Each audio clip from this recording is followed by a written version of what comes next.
देखिए, जिस चीज को योगी आदित्यनाथ आतंकवाद की फंडिंग बता चुके हैं, जिस चीज को योगी पूरे यूपी में बैन कर चुके हैं, उस चीज को क्या जानबूझकर योगी के सामने लाने की कोशिश की जा रही है?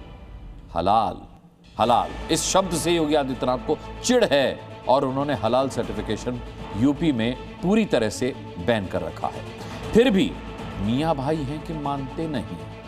मियां भाई ने रेस्टोरेंट पर मेन्यू छपवाया। जाहिर सी बात है, आप किसी भी रेस्टोरेंट में जाएंगे तो उसका मेन्यू होगा ही, लेकिन उस मेन्यू पर भाईजान ने हलाल लिखवा दिया, यानी कि उनके यहां जो जो मिलता है वो सब हलाल है, हलाल का है। योगी ने जो लक्ष्मण रेखा बनाई थी उसे लांघने की कोशिश की गई है।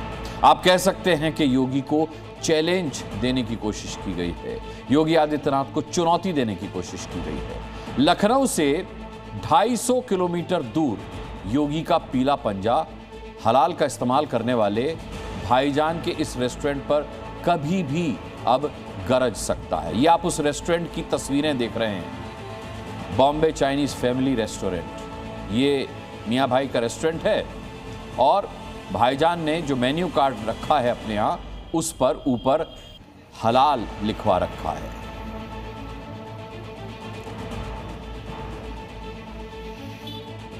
मध्य प्रदेश के सागर में मुस्लिम युवक की हैवानियत छेड़छाड़ के विरोध पर हिंदू का घर जलाया गया। आग में हिंदू युवती बुरी तरह से झुलसी है। युवती के 2 नाबालिग भाइयों की मौत भी हो गई है इस घटना में। गुस्साए हिंदुओं ने बुलडोजर एक्शन की अब मांग की। बुरी तरह से यह हिंदू युवती झुलस गई है। एमपी के सागर की ये घटना है। यूपी में कट्टरपंथियों ने सीएम योगी की तय की हुई लक्ष्मण रेखा को लांघने की जुर्रत की। मैंने अभी आपको पूरा मामला बताया। तो मध्य प्रदेश में सागर में हैवानियत की हद को वो लांघ गए।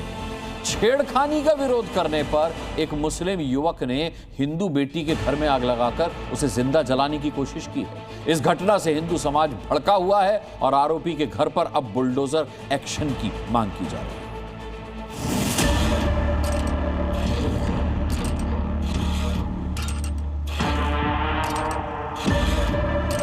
जिहादियों के घर पर बुलडोजर चलना चाहिए। बुलडोजर चलाओ।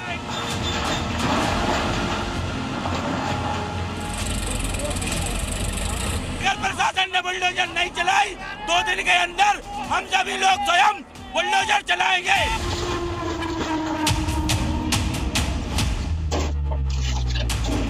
पर अत्याचार नहीं कहा जाएगा। हिंदू समाज का साहस टूट जाएगा। प्रशासन को कड़ी कार्रवाई करनी होगी। गोली मारो, गोली।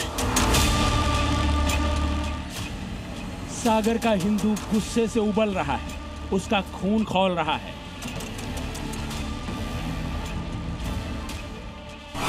एक हिंदू बेटी के साथ हुई हैवानियत का हिसाब किताब करने के लिए हिंदू समाज सड़क पर उतर आया है।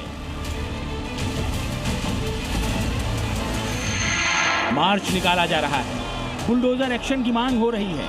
पूछा जा रहा है, फहीम ने हिंदू बेटी को जलाया है, अब उसके घर पर बुलडोजर कब चलेगा?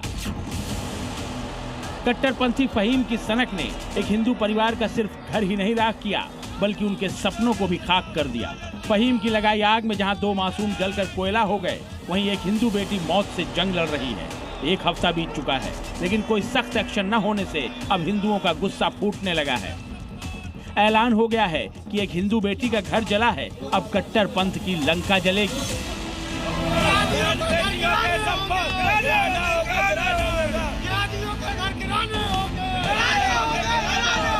देखिए, सागर में तो कट्टरपंथी इस कदर हावी है कि वो घर जला रहा है और जिंदा लोग जल रहे हैं। इसलिए हिंदू संगठन बुलडोजर कार्रवाई किस पर? फहीम के घर पर चलाने की मांग कर रहा है। ये देख लीजिए, आप हुजूम देख लीजिए, हाथों में तख्तियां लिए नजर आ रहे हैं और ये सागर के चौक चौराहे पर कैसे नारे लग रहे हैं, सुन लीजिए।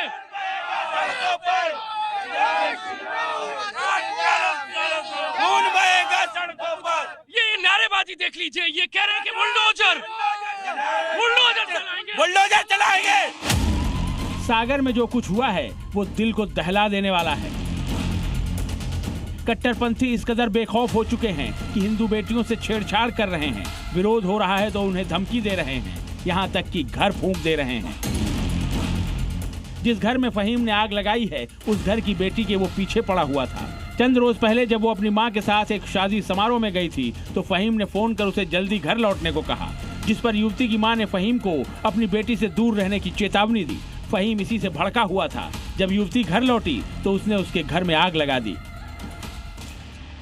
फहीम की इस हैवानियत के चलते जहां युवती बुरी तरह से झुलस गई, वहीं उसके 2 नाबालिग भाइयों की तो जान ही चली गई। इस मामले में अब तक कोई एक्शन नहीं लिया गया है, जिससे हिंदुओं में भारी आक्रोश है।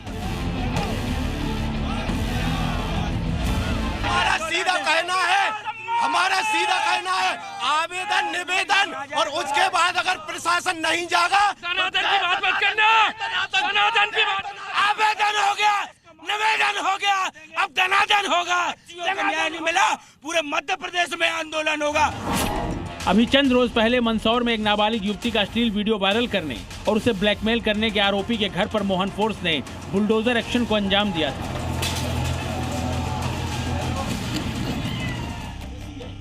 ऐसे में हिंदू संगठन अब सागर में भी उसी तरह के एक्शन की मांग उठा रहे हैं। हमारे धर्म में शास्त्र के शास्त्र शस्त्र भी चलाना सिखाया जाता है और कहा गया अहिंसा परमो धर्मा, लेकिन जब कानून बैठा है आपको नहीं चलाना। जब कानून कुछ नहीं करेगा तो हम हिंदू मैदान में आएंगे। जय श्री राम। क्या कह रहे हैं? टीआई प्रभारी द्वारा अभी तक कोई गंभीर कार्रवाई नहीं की गई। टीआई को सस्पेंड करो। टीआई को तत्काल प्रभाव वहाँ के थाना बुलडोजर चलाओ। मकान, उन मकान में आग लगाई है, उनका मकान बुलडोजर से टूटने चाहिए।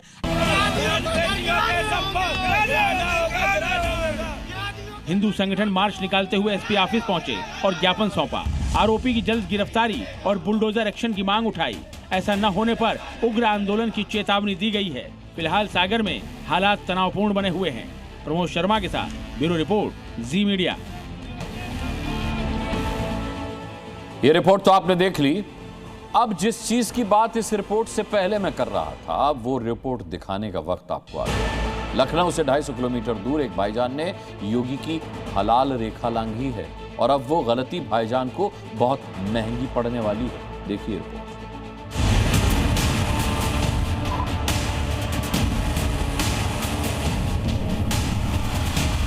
हर वस्तु में हलाल सर्टिफिकेशन हमने यूपी में बैन किया है। मुझे लगता है कि आज यूपी के उत्तर प्रदेश के अंदर कोई उसको खरीदने का या कोई बेचने का दुस्साहस नहीं करेगा। हलाल सर्टिफिकेशन के नाम पर एक फूटी कौड़ी भी नहीं देनी चाहिए। जौनपुर में भाईजान के फैमिली रेस्टोरेंट के मेन्यू में चिकन राइस है, चिकन नूडल्स है, चिकन लॉलीपॉप है, चिली चिकन है और चिकन बिरयानी भी है। और सबसे अहम है, बोर्ड के बाईं तरफ सबसे ऊपर उर्दू में लिखा है हलाल। और यहीं पर भाईजान ने योगी आदित्यनाथ की खींची लकीर पर लाइन क्रॉस करने की गलती कर दी। योगी आदित्यनाथ ने पूरे उत्तर प्रदेश में हलाल सर्टिफिकेट वाले सामान को खरीदने और बेचने पर पूरी तरह बैन लगा रखा है। बावजूद इसके भाईजान ने अपने रेस्टोरेंट को हलाल सर्टिफिकेट दे दिया। ये सारा का सारा पैसा आतंकवाद के लिए, लव जिहाद के लिए और धर्मांतरण में दुरुपयोग होता है। सीएम योगी हलाल सर्टिफिकेशन के खिलाफ हैं और ये बात खुले मंच से कई बार कह चुके हैं, लेकिन कुछ लोग शायद इसे गंभीरता से नहीं ले रहे थे। उन्हीं में से एक है इस रेस्टोरेंट का मालिक फैजान अहमद। योगी की हलाल रेखा को लांघ दिया है और ये हलाल रेखा को लांघना फैजान को महंगा पड़ने वाला है। योगी जो कहते हैं करते भी हैं। योगी की जुबान से निकले एक एक शब्द के मायने गहरे होते हैं। इसीलिए फैजान अहमद को सीएम योगी की ये चेतावनी एक बार फिर सुन लेनी चाहिए। हलाल सर्टिफिकेशन के नाम पर भारत के उपभोक्ताओं का शोषण करने वालों के खिलाफ सख्त कार्रवाई होनी ही चाहिए। योगी की इस चेतावनी को अगर मियां भाई ने समझ लिया होता तो उल्टी गिनती नहीं गिननी पड़ती, क्योंकि अब रेस्टोरेंट का लाइसेंस रद्द हो सकता है। संपत्ति की जांच में गड़बड़ी मिलने पर उसमें ताला जड़ा जा सकता है और अगर अवैध पाया गया तब तो भाईजान के हलाल प्लान पर बुलडोजर भी चल सकता है। भाईजान ने इस बोर्ड को छपवाया तो बेहद सोच समझकर था, लेकिन साजिश से पर्दा उठ गया। रेस्टोरेंट के बोर्ड पर सब कुछ हिंदी में लिखा है, लेकिन देखिए हलाल शब्द को ही उर्दू में लिखा गया है, जो भाईजान की बड़ी साजिश की ओर इशारा करता है। सवाल उठता है कि हलाल शब्द को उर्दू में लिखकर क्या फैजान अहमद किसी बड़े खेल को छिपाना चाहता था? जब यूपी में हलाल सर्टिफिकेशन बैन है तो बोर्ड पर हलाल लिखकर नया विवाद क्यों खड़ा किया गया? भाईजान ने हलाल वाला प्लान तो बहुत सोच समझकर बनाया था, लेकिन योगी प्रशासन की नजरों से वो बच नहीं पाया। उत्तर प्रदेश ने इसके खिलाफ बड़ी कार्रवाई प्रारंभ की है। हलाल एक अरबी शब्द है जिसका अर्थ होता है वैध। ये इस्लाम में उन चीजों को दर्शाता है जो मुसलमानों के खाने पीने के लिए स्वीकार्य हैं, खासकर खाने का सामान जो शरीयत के मुताबिक तैयार किया जाता है, जिसमें जानवर को एक खास तरीके से काटना भी शामिल है। ये यूरोप के कई देशों में बैन है। Denmark, Sweden, Norway, Iceland, Slovenia और बेल्जियम में हलाल पर पूरी तरह से प्रतिबंध लगाया गया है। इसी तरह यूपी में भी हलाल सर्टिफिकेशन बैन है। इसीलिए अब फैजान अहमद के रेस्टोरेंट पर कार्रवाई संभव है। इसको मना कर दिया गया है सरकार द्वारा कि इस तरह की चीजें नहीं लिखी जाए। उन्होंने अपने बोर्ड पे उर्दू में हलाल शब्द लिखा है। तो आज खास सुरक्षा अधिकारी को भेजा जा रहा है, उसका निरीक्षण करके जो भी कार्रवाई होगी की जाएगा, नियमानुसार कार्रवाई जो भी होगी किया जाएगा। भाईजान के रेस्टोरेंट के बोर्ड पर हलाल दिखने के बाद से हिंदू संगठनों में आक्रोश है। हिंदुओं में विरोध की ज्वाला इस कदर भड़की है कि वो रेस्टोरेंट पर सख्त कार्रवाई की मांग कर रहे हैं, और दूसरी तरफ फैजान अहमद हलाल दिखने पर अपनी सफाई पेश कर रहा है। भारत सरकार ने तमाम ऐसे संस्था बना रखे हैं जो प्रोडक्ट की जांच करती है, फिर अपना सर्टिफिकेट देती है। तो हलाल सर्टिफिकेट कोई बहुत मतलब नहीं है, ये तो गलत है। इस पर रोक लगनी चाहिए। देश को संविधान से चलने दीजिए। उसमें अनावश्यक तरीके से सरिया को जबरदस्ती घुसेड़ने की आवश्यकता नहीं है। तो जो हलाल लिखा हुआ तो हमारा जो हमारे धर्म से जुड़ा हुआ है, और हम लोग इसे लिखते हैं हलाल, और उससे तो हमारा जैसे किसी के उस पर जो है दिल पे चोट पहुंचाने के लिए तो ऐसा कुछ लिखते नहीं हम लोग। तो उसको हम कटवा के तुरंत निकलवा दिए। हम बोले किसी के दिल पे जो है ठेस ना पहुंचे। सब कुछ जानते बूझते भी भाईजान ने योगी की खिंची हलाल वाली हद को लांघा है। फैजान ने यूपी में प्रतिबंधित हलाल को बोर्ड पर लिखकर योगी के बुलडोजर को नया टारगेट दे दिया है। ब्यूरो रिपोर्ट, जी मीडिया। योगी कितनी सख्ती से घुसपैठियों से अपने प्रदेश में निपट रहे हैं, उसकी तस्वीरें हर रोज यूपी से किसी न किसी तरह से सामने आ रही हैं। लेकिन आज जो तस्वीरें सामने आई हैं वो यूपी की सीमा से सटे मध्य प्रदेश से सामने आई हैं। जबलपुर में कुछ संदिग्ध भाईजान पकड़े गए हैं जो यूपी से योगी के खदेड़ने के बाद मोहन के प्रदेश में घुस गए, लेकिन यहां भी धर लिए गए। इन संदिग्ध जमातियों के पकड़े जाने के बाद क्या हुआ, डिटेल देखिए इस रिपोर्ट में। दावेदार कौन है, तुम्हारे यहाँ कौन पहचान का, किसके जरिए यहाँ तक पहुँच गए हो? अपनी जमीन को वापस कब्जा लिया मैंने।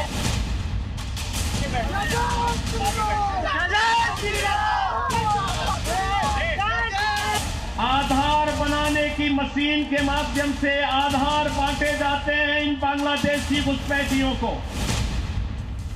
1, 2, 3, 4, 5, 6, 7, 8 और न जाने कितने, और ये सारे के सारे बड़े छोटे सभी बस्ते इन भाईजान के हैं।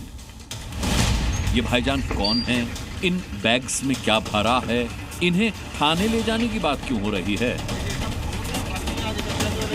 इन सब सवालों का जवाब ये है कि ये कुछ संदिग्ध जमाती हैं। इन्हें मध्य प्रदेश के जबलपुर से पकड़ा गया है। इन्हें पकड़ने वाले हिंदू संगठन के कार्यकर्ता हैं।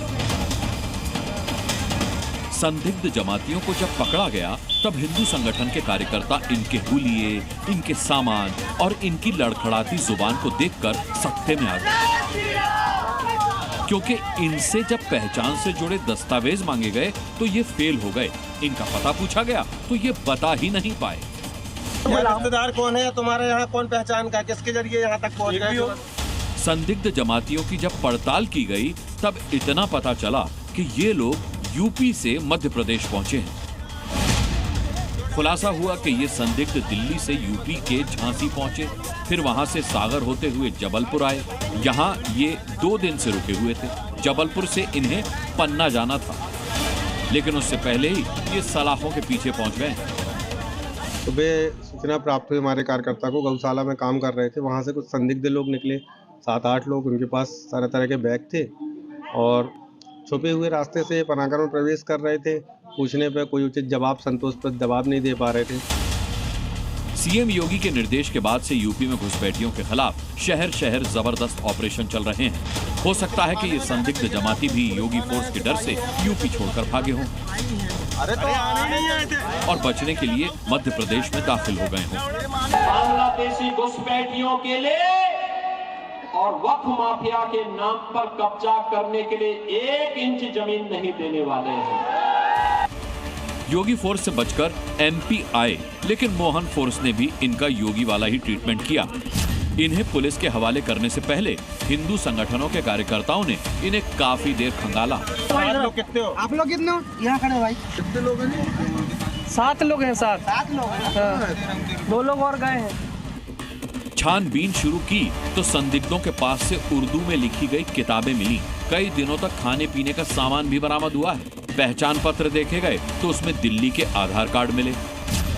इनके पास से मिले सामान और इनकी संदिग्ध गतिविधियों से विश्व हिंदू परिषद और बजरंग दल के कार्यकर्ताओं में बेचैनी और बढ़ गई। सवाल खड़े होने लगे कि अगर ये लोग जमात का हिस्सा बनने जा रहे थे तो कई दिनों के खाने का सामान लेकर क्यों चले? कहीं ये बांग्लादेशी घुसपैठिए तो नहीं है, या फिर इनकी किसी बड़ी साजिश की प्लानिंग थी?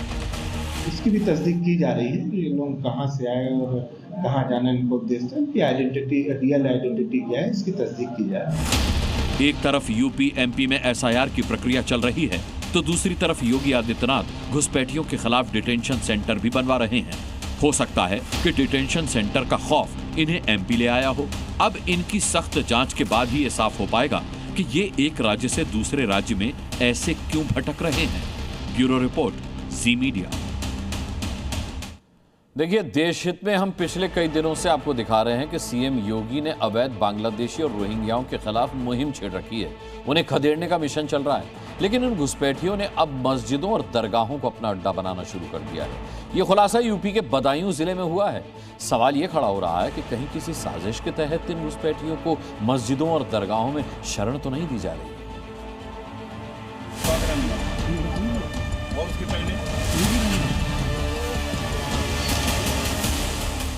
घुसपैठ नहीं होने देनी है। धक्का देके बाहर करना है। कब्जा करने के लिए 1 इंच जमीन नहीं देने वाले हैं। एक बार आर पार हो ही जाए, देखा जाएगा। ये सिर्फ बयान नहीं है, बल्कि प्रण है। बांग्लादेशियों और रोहिंग्याओं को देश से बाहर खदेड़ने का, और योगी फोर्स इस प्रण को मिशन मोड में अंजाम दे रही है। बदायूं में योगी फोर्स इसी मिशन के साथ बड़े सरकार की दरगाह पहुंची। जी न्यूज का कैमरा भी मौके पर मौजूद था और जो तस्वीरें कैमरे में कैद हुई वो बेहद हैरान कर देने वाली थी। दरगाह के भीतर सैकड़ों की संख्या में बांग्लादेशी और रोहिंग्या घुसपैठिए डेरा डाले हुए थे। जी न्यूज का कैमरा देखते ही उनके होश उड़ गए। भगदड़ जैसी स्थिति बन गई। सभी अपना सामान समेटने लगे। बड़े सरकार मुस्लिम समुदाय का बड़ा धर्मस्थल है। यहाँ दूर दूर से लोग हाजिरी लगाने आते हैं, लेकिन किसी ने ये नहीं सोचा था कि दरगाह के भीतर घुसपैठियों ने अपना अड्डा बना रखा होगा। जिन बांग्लादेशी और रोहिंग्याओं को योगी सूबे से बाहर खदेड़ने की मुहिम चला रहे हैं, उनकी पहचान का अभियान चला रहे हैं, उन्हें मस्जिदों और दरगाहों में छिपाने की साजिश चल रही है। प्रशासन की पकड़ से बचाने की कोशिश की जा रही है। दरगाह परिसर में बड़ी संख्या में घुसपैठियों ने अवैध झुग्गियां बना रखी हैं। कुछ ने तो पक्का निर्माण तक कर रखा है। अब इन सब की पहचान की जा रही है।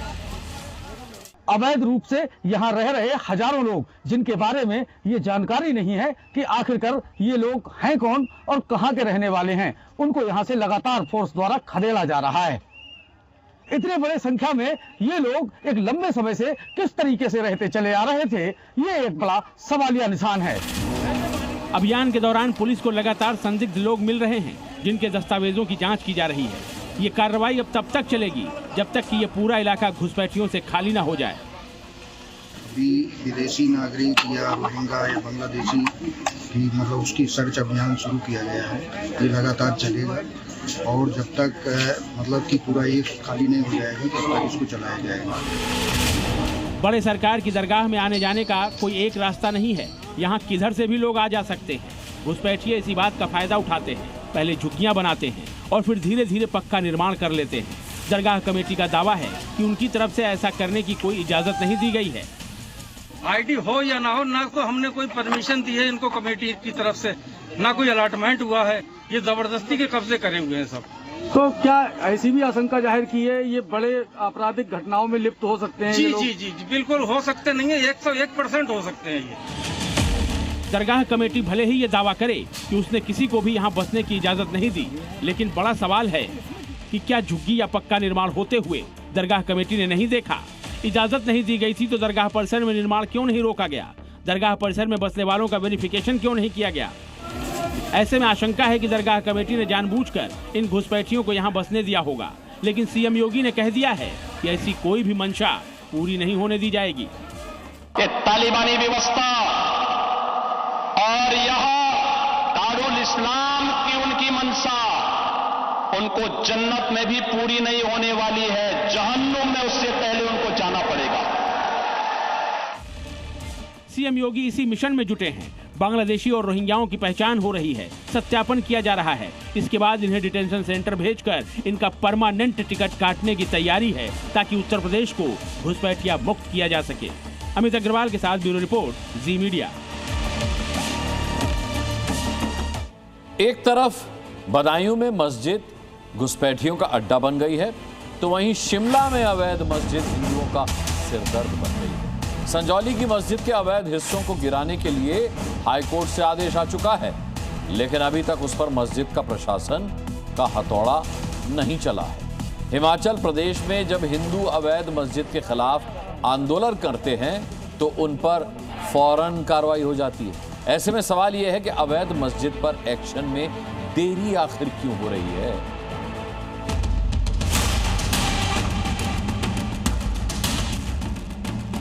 जो वक्फ बोर्ड है वो इस उच्च न्यायालय के आदेश को फिलहाल तो नजरअंदाज करता हुआ नजर आ रहा है। यदि सरकार और एमसी उसमें नहीं कार्य कर सकती तो हिंदू संघर्ष समिति निःशुल्क कार सेवा करने के लिए तैयार है।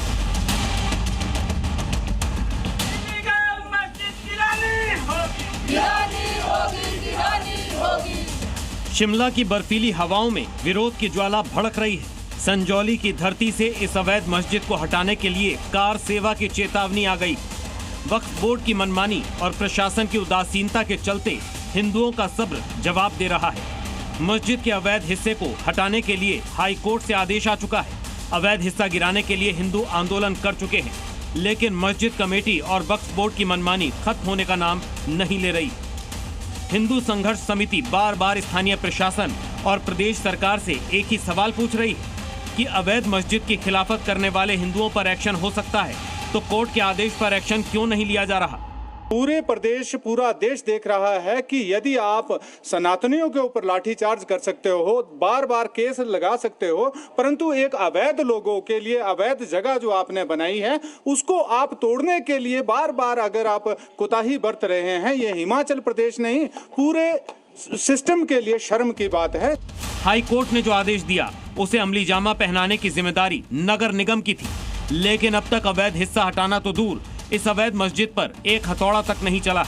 ऐसे में अब हिंदू समाज कट्टरपंथी साजिश के खिलाफ कार सेवा की चेतावनी दे रहा है। यदि सरकार और एमसी उसमें नहीं कार्य कर सकती तो हिंदू संघर्ष समिति निःशुल्क कार सेवा करने के लिए तैयार है। उस अवैध ढांचे को हम लोग तोड़ेंगे अगर आप नहीं तोड़ सकते, परंतु आपको कुछ ना कुछ जवाब देना पड़ेगा।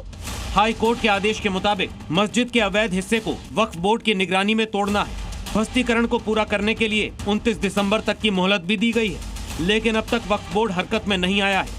यही वजह है कि संजौली के हिंदू नगर निगम से जवाब मांगने को मजबूर है। योगी का ऑपरेशन बुलेट शायद ही कोई दिन जाता हो जब सुर्खियां न बटोरता हो, लेकिन बीती रात योगी फोर्स की बुलेट पर जो नाम छपे हैं वो ईयर एंडर एनकाउंटर को सुपर हिट की तरफ ले जा रहे हैं। योगी की पुलिस ने जिस तरह शोएब, जावेद, इमरान और परवेज का इलाज किया है, हो सकता है कि यूपी में बाकी अपराधी न्यू ईयर पर अपराध से अब तौबा करने का रेजोल्यूशन ले ही लें। देखिए रिपोर्ट।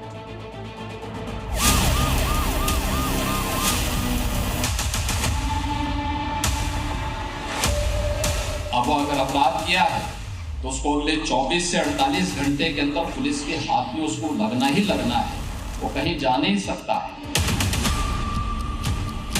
उत्तर प्रदेश गुंडा राज और माफिया राज से मुक्त है। कहीं छिनैती या लूट की घटना घटित हो गई तो कुछ ही घंटों में अपराधी जेल के शिकंजों में होता है और लंगड़ाता हुआ चलता हुआ दिखाई देता है। आरोपी मोहम्मद जैद उर्फ सलमान, आरोप 3 साल के मासूम का अपहरण, जगह बलिया, तारीख 11 दिसंबर। आरोपी इमरान, आरोप लूट और अन्य, इनाम 50,000, जगह बनियाटेर संभल। आरोपी जावेद, शोएब, परवेज, आरोप गोकशी, लूट, इनाम 25,000, जगह मिर्जापुर। योगी फोर्स की बुलेट ने बीते 24 घंटे में सलमान, शोएब, परवेज और इमरान सबका हिसाब कर दिया।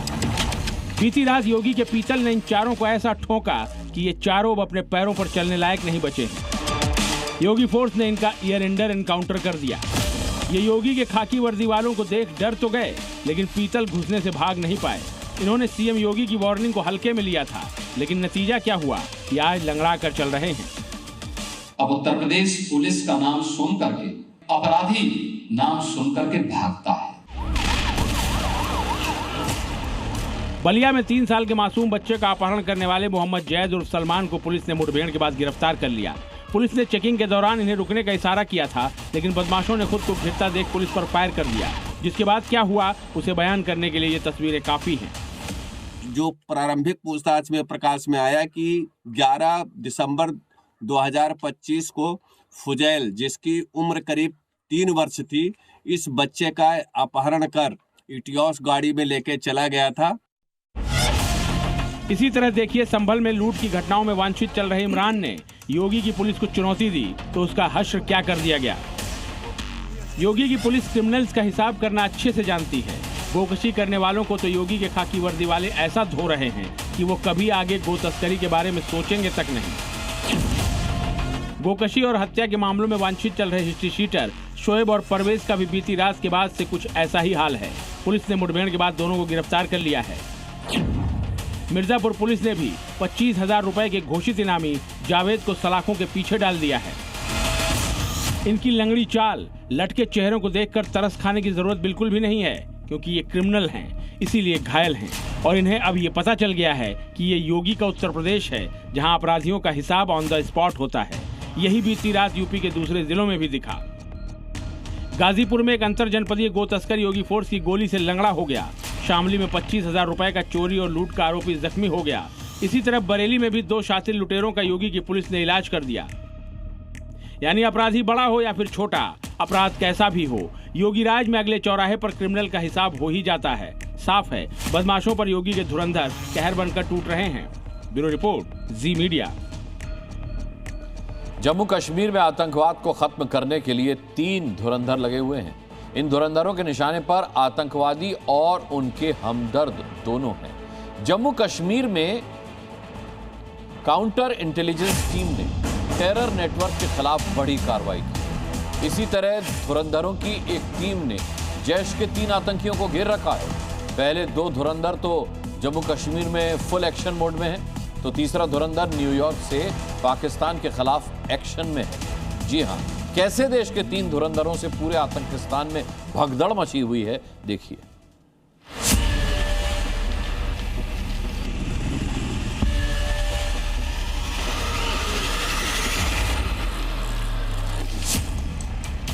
धुरंधर 1, धुरंधर 2, धुरंधर 3। आपकी टीवी स्क्रीन पर इस वक्त देश के 3 धुरंधर। इन धुरंधरों के निशाने पर है आतंकवाद। उनके मददगार और सीमा पार बैठे आतंकियों के आका। इनका मकसद सिर्फ एक ही है, जम्मू कश्मीर से आतंकवाद का हर हाल में खात्मा।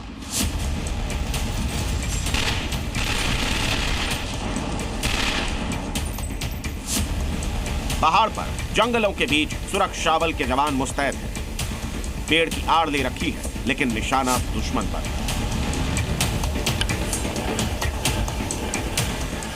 जम्मू कश्मीर के उधमपुर में जंगलों में जैश-ए-मोहम्मद के 3 गीदड़ मौत के डर से छिपे हुए हैं। उन्हें पता है कि जंगल से बाहर आएंगे तो सुरक्षा बलों की गोलियों के शिकार हो जाएंगे। उन 3 आतंकवादियों के खात्मे के लिए सीआरपीएफ के जवान और जम्मू कश्मीर पुलिस के स्पेशल ऑपरेशन ग्रुप के जवान लगे हुए हैं। जमीन के साथ साथ आसमान से आतंकियों को ढूंढा जा रहा है। जंगलों में आतंकवादियों को ढूंढने के लिए सेना ने अपने हेलीकॉप्टर उतार दिए। उधमपुर के मजालता में कल देर शाम शुरू हुआ एनकाउंटर आज दूसरे दिन भी लगातार जारी है। देर रात यहां पर आपको बता दें कि भारी तादाद में सुरक्षा बलों और आतंकियों के बीच में गोलाबारी जो है वो चलती रही और अभी भी लगातार जो सर्च ऑपरेशन है वो यहां पर चलाया जा रहा है। इस समय हम मजालता इलाके में मौजूद हैं और ये जो तस्वीरें आप देख रहे हैं ये सीआरपीएफ के आउटर कॉर्डन की हैं, क्योंकि अभी भी लगातार जो ऑपरेशन है वो चलाया जा रहा है। देश के कुछ धुरंधर आतंकवादियों को ढूंढ रहे हैं। देश के कुछ और धुरंधर बड़े बड़े घरों में आतंकवादियों के हमदर्दों और मददगारों को तलाश रहे हैं।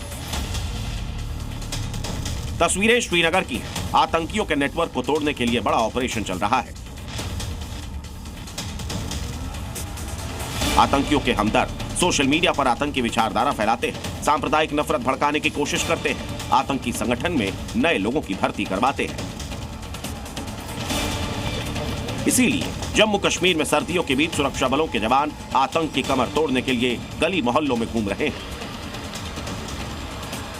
काउंटर इंटेलिजेंस कश्मीर के जवानों ने जम्मू कश्मीर के श्रीनगर, पुलवामा, बडगाम, कुलगाम, बारामूला, अनंतनाग और कुपवाड़ा में छापेमारी की। 7 जिलों के 12 ठिकानों पर रेड्स डाली गई। बेमिना का तौहीदाबाद है और यहाँ पर भी आज सुबह तड़के जो है छापामारी की गई और यहाँ भी कुछ अहम दस्तावेज जो है बरामद किए गए, जिसमें कुछ डॉक्यूमेंट्स हैं, कुछ इलेक्ट्रॉनिक गैजेट्स हैं। उनकी जांच पड़ताल करने के बाद आगे के सुराग जो है सीआईए को बरामद होंगे। देश के 2 तरह के धुरंधरों का एक्शन तो आपने देखा, जो आतंकवाद पर वार कर रहे हैं। तो देश का एक धुरंधर न्यूयॉर्क में आतंकवाद की जड़ पर वार कर रहा है। ये है पी हरीश, जो संयुक्त राष्ट्र में भारत के राजदूत हैं। पी हरीश ने दुनिया के सामने फिर से पाकिस्तान के इज्जत की धज्जियां उड़ा दी। भारत ने संयुक्त राष्ट्र के मंच से दुनिया को बता दिया कि पाकिस्तान में अब लोकतंत्र नहीं, सेना का शासन चल रहा है। भारत ने पाकिस्तान को वही कहा जिसका वो आदी हो चुका है। दिसंबर का महीना चल रहा है। भारत की कोशिश है कि साल 2025 खत्म होने के साथ ही जम्मू कश्मीर से आतंकवाद का भी खात्मा हो जाए। इसीलिए बचे कुचे आतंकवादियों और उनके हमदर्दों पर दिसंबर स्ट्राइक चल रही है। श्रीनगर से खालिद हुसैन के साथ ब्यूरो रिपोर्ट, जी मीडिया। किसी भी लोकतांत्रिक देश की संसद में मुद्दों को हल करने के लिए आपने सांसदों को चर्चा करते देखा होगा, बहस करते देखा होगा, लेकिन मैक्सिको की संसद में मुद्दे सुलझाने का जो तरीका अपनाया गया उसने लोकतंत्र को शर्मिंदा कर दिया। कहा जाता है कि जब सड़कें खामोश हो जाती हैं तो संसद आवारा हो जाती है, और जब आवारगी हद पार कर देती है तो तस्वीरें कुछ ऐसी ही नजर आती हैं। बीच में बैठा स्पीकर माइक को बचाने की कोशिश कर रहा है, उसके चारों ओर खड़ी महिला सांसद एक दूसरे को खींचने और धकेलने में लगी है। सफेद टॉप में दिख रही सांसद ने कोहनी मारी तो भारी भरकम मुक्के से उसके कंधे की मालिश कर दी गई। 2-4 शब्दों के आदान प्रदान के बाद एक बार फिर कोहनी वाली हिमाकत की गई तो दूसरी महिला सांसद ने सीधे सिर पर ही तमाचा जड़ दिया। लेकिन इस बार मामला बढ़ गया और महिला सांसदों ने एक दूसरे के बालों पर हमला कर दिया। किसने किसके बाल पकड़े हैं ये समझने में आपका भी दिमाग चकरा जाएगा, जैसे इन स्पीकर साहब का चकरा गया। स्पीकर साहब को समझ नहीं आ रहा किसे छुड़ाएं और किसे समझाएं। तस्वीरें मैक्सिको के संसद की हैं, जहां जनता के मुद्दों पर बहस हो रही थी, लेकिन हर बहस बातों से ही हल हो ये संभव नहीं। शायद यही वजह है कि इन महिला सांसदों ने लोकतंत्र के मंदिर को WWE का रिंग बना दिया। संसद के लाइव प्रसारण में हेयर पुलिंग चैंपियनशिप शुरू हो गई। एक ने कोहनी मारी, दूसरे ने सिर पर थप्पड़ जड़ा, तीसरे ने चोटी पकड़ ली। इस दौरान एक संसद ऐसी भी थी जो संसद में भी कंटेंट तलाश रही थी। जब ये बवाल हो रहा था तभी स्पीकर के दूसरी तरफ खड़ी महिला पूरी झड़प को रिकॉर्ड करने में लग गई, क्योंकि बाद में रील भी तो बनानी है। जानकारी के मुताबिक ये घटना तब हुई जब मेक्सिको की संसद में ट्रांसपेरेंसी संस्थान को भंग करने के प्रस्ताव लाया गया। सरकार के इस प्रस्ताव के खिलाफ नेशनल एक्शन पार्टी के सदस्य विरोध प्रदर्शन करने लगे। हालात इस कदर बिगड़ गए कि कुछ सांसद पोडियम पर चढ़ गए और एक दूसरे से भिड़ गए। यही घटना अगर किसी और देश की संसद में हुआ होता तो शायद कागज फेंके जाते, कुर्सियां फेंकी जाती, लेकिन मैक्सिको वालों ने तो लेवल अप कर दिया और अपने लोकतंत्र को कलंकित। फिलहाल इस घटना के बाद संसद के अध्यक्ष ने एक बयान जारी कर कहा कि इस तरह की घटनाएं अस्वीकार्य हैं और दोषियों के खिलाफ कार्रवाई की जाएगी। ब्यूरो रिपोर्ट, जी मीडिया।